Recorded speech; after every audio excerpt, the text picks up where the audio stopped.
Tanggalin mo muna yan. Ikaw, ilang taon ka ba? 22. 22. Okay, relax na kung lalabanan. Matakot. Hindi siya pwedeng paupo. Dito patayo natin birahin. Relax na. Huwag mo lalabanan. Laglag mo ka to. Okay. Akin na yung bumuka ka ng konti. Buka. Akin yung tuhod mo. Akin yung tuhod. Tuhod. Tuhod mo. Tuhod. Ito, Kanan, taas mo. kanan.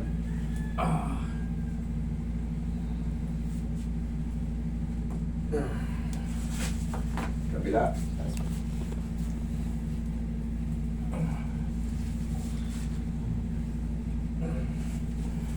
Sige, tingnan natin kung kaya mo na umupo. Medyo may part na masakit po. Oh, at least kaya mo na umupo. Wait lang. Oh, Roy, papasin mo ba ng pao? Oh, di, kasi hindi niya kayang i-bend eh. Yun yung sinasabi niya, ayaw niyang hindi makaganon, no? Naiintindihan ko naman kayo, pero basta sabihin niyo lang yung nangyari, gawa natin ang paraan. O di, unti-unti yan. For the meantime, that's normal. In pain talaga yan, lalo yung kinabukasan, sobrang in pain yan, magang-magayan.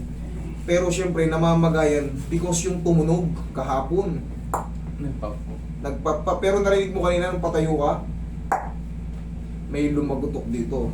Yun na yun. Tapos, abangan ka lang ng 4 to 5 days, nasa court ka na ulit. Okay? Ganun lang yun. Hindi na siya atake, master. For the meantime, hindi na muna natin bubugbugin. Ibinalik ko lang muna kasi sobrang ang severe. Kita mo yung posisyon niya, hindi niya kaya. Sarili nga. Pero ngayon, nakakatagal ka na. Bakit? Naibalik na eh. Tutukod kasi yun pag pinilit mo umupo. Hindi kaya, sir. Hindi kaya. Pero kaya nating i-handle yan. Basta sabihin nyo lang sa akin kung ano nangyari. Uy, wala kang ibang gagawin kundi manood ng TV, mag-relax. Huwag kang uminom ng banayad whiskey. Hindi mo na siya pwedeng mag-basketball na, master. Huwag muna. Kanina, pag upo nga lang, di mo kaya, mag-basketball ka pa. Wala kang ibang gagawin kundi magantay ka lang muna. 3 to 4 days. Tapos, paglipas ng 4 days, back to court. Okay? O, tayo. Lakad. Tayo. Lakad. Sige, lakad. Sige, lakad. O, sariling upo.